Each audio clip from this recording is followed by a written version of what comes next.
I'm very excited to talk to you. I think it's great. Hidden history is my favorite topic. You know, it's hard. I have this theory when it comes to history that things are presented to us as how the story went. In reality, that's not it. But it's presented in a way to form the historical narrative. Like, for me, it's like, and I don't know where you want to start, but for me, the story of the American Revolution is complete BS, in my humble opinion. And that it wasn't really us breaking off from Britain and the British. It was the Bank of England seizing power from the British Crown while still holding power, but making it appear that we were in control of everything. And I think that's the exact same story with Israel as well. It's more obvious with Saudi Arabia, but I believe that the Bank of England, which goes deep to what I believe is the black nobility. So that whole Tea Party thing? I think that was a false flag done on purpose to start chaos in an attempt to rip us from the British Crown. And give, well, if you look at history in general, though, to be very objective and kind of create a baseline, obviously, whatever is happening right now with this conversation, if someone were to look at this conversation 100 years from now and only have little bits and segments of the show, you're only going to get that because that's what's left over from history. That's not a conspiracy, obviously. And when you look at history also, there's so many things happening, like all the things that happened for me to get into the library today to do this show. I forget all of that, and all I remember is doing this interview. So history is like that. There's so much that happens, we don't remember a fraction of it. It's just what's written down, and obviously there are people that have certain motivations that write things down. That's not even necessarily a conspiracy. But then, of course, there are conspiracies of history to conceal certain facts and certain details, or they're just not considered important enough to discuss, even though they might be kind of revolutionary in terms of changing the narrative. I think all that needs to be said for there to be a baseline of history. I'll agree with you, maybe not in the same vein, but in the likeness of, the American Revolution is part of a narrative. Doesn't mean it's wrong or right or good or bad. It's part of a narrative, and narratives hold societies together. Myths hold societies together. And if you don't have the myth, if you ever read Joseph Campbell, if you don't have the myth, society really can't function. Now, you can have good myths and bad myths. You can have real myths and fabricated myths, and you can have things that are beneficial to society and that help society progress, and you can have things that stifle society and prevent them from progressing. But if you think about history from the viewpoint of, like, there are plenty of things that are not hidden. Like, I'll give you an example. If you read, anybody ever read Edward Gibbon, The Decline and Fall of the Roman Empire? That'd be on you, Johnny? Yep. Did you read it? No. Okay, none of us have read it. It's a big one. Okay. It's a big book. Okay. But if you were to read even the first 100 pages, it's considered one of the most accurate historical books ever written, and it's highly detailed. And Edward Gibbon was a master. What was the name of the book? That one history. More time? Decline and Fall of the Roman Empire. And this is a book that you can get at any bookstore. It's not hidden, it's not secret, it's not censored or anything like that. But if you read the book, the context you get for the Romans and for the whole Roman world is vastly. I mean, I took AP history at like every year of high school. That was my main subject. And I didn't learn anything that's in like even the introduction of this book. I learned things like, most of the time, it really wasn't the emperor or the Augustus or the Caesar that was doing like something like we'd see in Gladiator. It was usually the Praetorian Guard, or a lot of times the people, like the public, would rebel against the emperor or the Augustus, trying to reinstate law and order, or trying to get the military to actually defend the country and not look out only for themselves. And a lot of emperors were beheaded or executed by the Praetorian Guard because they tried to restore law and order and take the donatives away from the military. Other times the Senate tried to restore law and order, and that lasted about 30 minutes before, one emperor in particular, Claudius, marches in and says, if you don't give me the throne, we'll just execute all of you.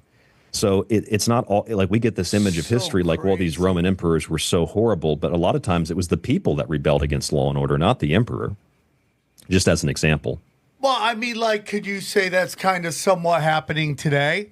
I mean, in a way, Without a doubt. whether it's BLM and Antifa, and now we're getting into whatever these illegal immigrants and who they represent, whether they're citizens or non-citizens. We're seeing kind of rebellion on that. We're also seeing on local levels, whether it's state or local, people saying they're not going to follow the rules of this rule or that rule, which is interesting to me because I am pro state rights, right? Like, this is where you kind of get caught, where you have like these state politicians go, we're not going to follow your rules of ICE. And then you're like, hey, dude, that's the law. But now all of a sudden I don't like state rights. That's where it gets convoluted. That was the original debate and discussion at the Constitutional Convention, was over state rights and what would be considered federal rights. And the state rights advocates at the time were largely pro-slavery groups because they wanted the right to enslave human beings and keep them as property. And they believed that because they were property, that's a state right. That's a personal issue. That's not a federal issue. The Federalists argued for something. I mean, it's not that black and white, but it's very similar to that's the discussion that was had at the Constitutional Convention. And then you had the federal advocates that wanted to create a federal government that would protect all people's rights, which is where this is a really interesting thing. I think you guys, if you've never heard this, you could look this up. The 3/5 compromise is always cited as proof that the U.S. government was founded on like racism and slavery. It's actually the opposite. The 3/5 compromise was exactly that. It was a compromise. Basically, what happened was there was no agreement to establish a unification of states without the agreement of the slave states or the states' rights activists or the states' rights advocates. And so the activists came together with the Federalists, and they made the decision, okay, we'll make a compromise. You can count slaves as 3/5 of a person if you agree to come together and form a union. Now, that might be confusing to people, but what it actually means is if those states never came together, we wouldn't have had a federal government. We'd have had individual states that many of which would probably have been taken over by all the other countries that were trying to get a piece of what was happening here. And so the agreement allowed for the federal government to be formed, which was based on an anti-slavery stance. And then that actually, the 3/5 compromise actually allowed for slavery to be slowly outlawed, which is what Thomas Jefferson did when he became president. And even before that in Virginia, it allowed for slavery to be slowly outlawed. So Democrats will say the 3/5 compromise is a piece of proof that the U.S. was founded on racism and slavery. And in fact, it's the opposite. The 3/5 compromise was a compromise between two sides who had two different viewpoints, one pro-slavery, one anti-slavery. And the pro-slavery people said, well, you can't count slaves as a full person if you don't consider them people, if you consider them property. So here's what we'll do. You come together, we form a union, and you can count them as 3/5 of a person. So that's an example of American history that's totally distorted, totally backwards. They cite it as an example of how horrible America is. It's actually a piece of evidence of how good America is and how America actually led to the abolition of a trade that had been going on and still is going on today in the world. But the United States, as we know it, ended that practice, at least the physical form of slavery as we understand it. So as what we you're know saying is that's a step forward instead of the way people were trying to say it was more of a way of stopping us from going forward. That's what most people think. That's exactly. Yeah, I agree with that. I'm sure you're aware too of the in the original Declaration, as the original draft of it, that Jefferson penned, had this whole clause about slavery and how it was the crown that did this horrible thing of enslaving Africans. It's really eloquent, Jeffersonian language of like. Yeah, he accused the king of it. And then you said of other countries trying to take over. So if they wouldn't have got together, who like Spain or someone could have came in and took over. Well, you had all kinds of. I mean, you had the Spanish. You had hell, on the west coast of the U.S. There's a really great book written about what was happening in 1776 on the West Coast. You had the Russians coming in. They weren't going to take over the country, but you had Russians on the West Coast. You had, even during the time of the Civil War, you had there were actually proposals to the Russians to help take over the United States. And I think it was take over. Oh, really? Yeah, I didn't know. I thought it was to help. I thought it was to help Lincoln. Well, this is a very long, detailed history, but I think off the top of my head, it was Catherine the Great who was asked, and she said, "No, we're not going to assist in the destruction of what is. It's not our business. We don't really care about it." Of course, you had native groups that were siding with the British; others sided with the colonists. It's a very complicated and convoluted history.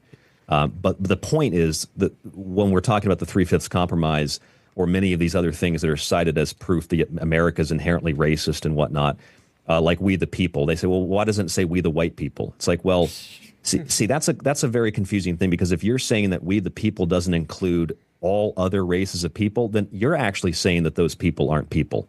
If you think that when they say all men are created equal, that doesn't mean women, then you're saying that women are not people, because men, we know historically, represents men and women in the terminology. The Democrats in particular, I'm not a Republican, but Democrats in particular are a very vile bunch on average, and they are professional liars. Which is wonderful. This is talking about King George III. He has waged cruel war against human nature itself, violating its most sacred rights of life and liberty in the persons of a distant people, talking about Africans here, who never offended him, captivating and carrying them into slavery in another hemisphere, or to incur miserable death in their transportation thither. This practical warfare, the opprobrium of infidel powers, is the warfare of the Christian king of Great Britain, Christian being sarcastic there, determined to keep open a market where men, he writes in all caps, should be bought and sold. He has prostituted his negative for suppressing every legislative attempt to prohibit or to restrain this execrable commerce, and that this assemblage of horrors might want no fact of distinguished dye. He is now exciting those very people to rise in arms among us and to purchase that liberty of which he has deprived them by murdering the people upon whom he also obtruded them, thus paying off former crimes committed against the liberties of one people. It's just, I mean, it's, and they had Wish people spoke like that today. Yeah, me too, right? Yeah, but isn't that? I mean, that was almost. Oh my God, this podcast would take 8 hours. We would never. Well, it's also that was almost in the Declaration of Independence. Like, can you imagine? This is. No, I'm with you on that. That's how close radical. People don't give the founders credit for, as he's saying, thinking that radically, but for the time. Yeah, and it's the fact that Jefferson owned slaves is not a piece of history that's really incredible or amazing or like detrimental to the American story.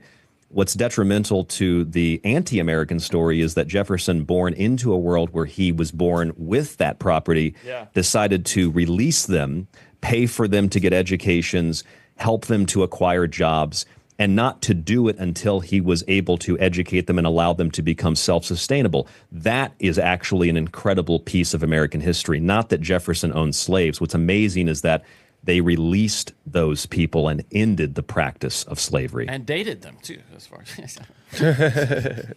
There's an argument, actually, that that's not the case, that he did not father those children. It was another member of the Jefferson family. There was a whole genetic thing. I don't know that off the top of my head, but there is a thing you could look up about that.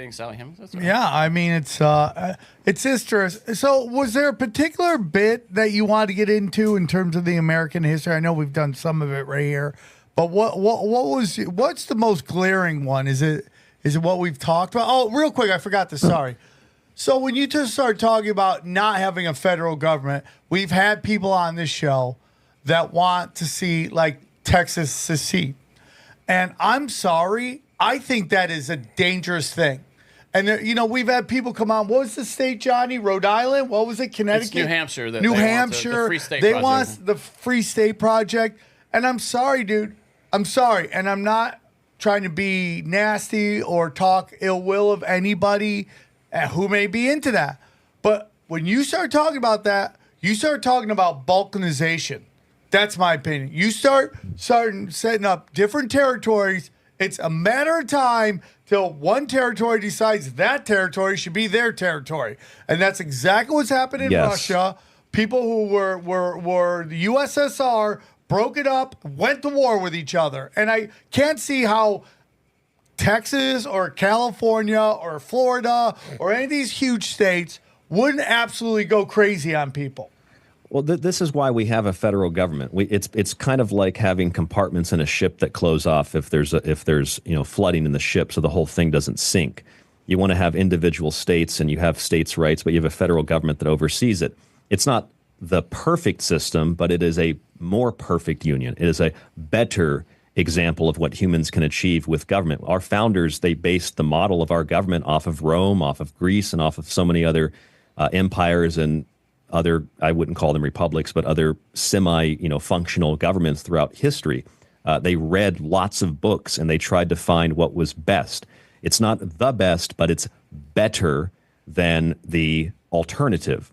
And I think what you're saying about states, seceding, I think that this is my opinion. People's opinions and people's political views and the definitions of things change over time. But I think that there's been something that's happened in the United States where a lot of things that were traditionally I'm thinking how to explain this in a way that makes a lot of sense as much as it makes sense in my head. I think a lot of things, I'll give you an example. Things like, remember when Joe Biden ran for president and he said, if you don't know who to vote for, you ain't black? I'm sure you guys remember that. Yeah, of course. Yeah. Okay, well, we have equivalents of that in the 1860s, where you would have Democrats, and there's actually pictures of this in my book, Liberty Shrugged, and you can find this in the National Archives. The Democrat Party would actually run advertisements, and they'd have political posters and political campaigns that would have a caricature of like a super racist caricature of a black guy, and then they'd have a white guy in a suit with really nice tie and suit, and nice hat. And they would say, if you don't vote for the Democrat, then you support the slave. And if you don't vote for the Democrat, you ain't white, is what they would. I mean, you can look these advertisement political campaigns up. They just keep using the same thing over and over again. Yes, exactly. And it changes slightly. It's like, if you don't know who to vote for, you ain't white, which was the basis of the white supremacy movement the Democrats created. That changed 100 plus years later to, if you don't know who to vote for, you ain't black. It's the exact same kind of terminology. It's the exact same kind of ideology. And you'll find that, again, particularly in the 1860s, you'll find a lot of, you could just go to the internet, go to the Library of Congress and find it. It's pretty easy to find some of these posters. Like the Republican Party, for example, yes, things have changed over time, but the Republican Party in the 1860s, long before Lincoln ever issued the Emancipation Proclamation, the Republicans in Congress, who had the majority, they actually freed slaves in the District of Columbia, where they had immediate power. They freed slaves in the District of Columbia. They passed 2 confiscation acts, which allowed for the feds to round up property, wealth, and basically to confiscate anything that was utilized by a slave owner, long before the Emancipation Proclamation. And it was the Republicans in Congress who actually pushed Lincoln, who gets all the cultural and all the historical credit. The Republicans in Congress, and there's a lot of them that could be cited, were pushing Lincoln to do something that he was really uncertain of. In fact, Lincoln wrote quite famously, although this has been used to kind of discredit Lincoln, he wrote quite famously that he was in favor of there being a form of segregation. His big concern was the Union. He was more concerned that the Union was going to dissolve. His concern was the Union. The Republicans in Congress were concerned about slavery. And if you look up, there's a whole bunch of these people, but you could look up I have them in my book, Liberty Shrugged. U.S. Senator Charles Sumner, for example, was a huge anti-slavery proponent. There's most of the guys in Congress that were anti-slavery, most of them were white. So the whole narrative around America being racist and based in this or that, racism, slavery, etc., that's only true to the extent of one group of people who pushed and promoted that. And the best evidence of this that completely destroys the whole left-wing narrative is if you grab a copy, and you can find it online for free. I think it's, I got mine from the Georgia State Archive. If you find a copy of the Confederate Constitution, they had to write their own constitution because they did not believe that our Constitution, the one that we have today, was a protective document for the slave trade. And so they wrote, literally, they wrote in the Confederate Constitution that the the slave, particularly the slave with dark skin, was to be returned to those territories if they escaped, and that the point of the Confederacy was to maintain the institution of black skin-based slavery in particular. So when they say that our Constitution's racist, well, if you read the Confederate Constitution, at that time, they must not have thought it was too racist because they had to write their own in order to combat the federal one. Yeah, it's not enough. Yeah, you're completely right, and it just gets unbelievable, dude. What? It's unbelievable if he's got the Constitution up here. Yeah, that's the state of Georgia, but you have to look up the Confederate Constitution. Good luck on spelling that, buddy. Good luck. CONFEDERAT. There. And I can give you, it's the Article 4, Section 3, subsection 3. So Article 4, 3, Section 3, subsection 3. You can read the line about the preservation of black skin slavery, which prior to the Civil War was never really an argument. Slavery was also for white people. It was for Christians, Muslims, anybody around the world. The Democrats, which before they were Democrats, they were called nullifiers, they believed in creating a new form of slavery. They had to justify it because Jefferson and others had, especially when Jefferson was president, they had done away with slavery. The international slave trade was halted. Jefferson sent naval ships to patrol the coast of Africa to stop the slave trade of African slaves specifically. Sure. And so about 20 years later, with John C. Calhoun in the 1920s, they created the Nullifier Party, and their goal was to nullify the federal government, which is what the Democrats want to do today, it seems. They have completely ignored all the rule of law, and they've created kind of their own governmental. This is literally the same thing they did in the 1820s, 30s, 40s, 50s, 60s, 70s, and 80s, which later actually inspired the eugenics movement in the United States and in Europe, which largely originally came out of Britain, kind of going back to your point about the control that the British Empire and the Bank of England still kind of has on the world. It's such an interesting journey, dude. It's just such an interesting journey, and the role of Democrats. As a young man, I was an old school, and still am an old school liberal. I was always live and let live. I don't care what you do with consenting adults, as long as you're not hurting people, in particular children. I believe in less government. I believe in, I'm anti-war. It's crazy. Like classical liberal. Yeah, that's what I am. I'm a classical liberal, So as I grew up, I was very much like, I remember in the early 90s, I came disenfranchised with politics when I saw Bill Clinton hanging out with Newt Gingrich and all these guys. I started realizing it was theater. But,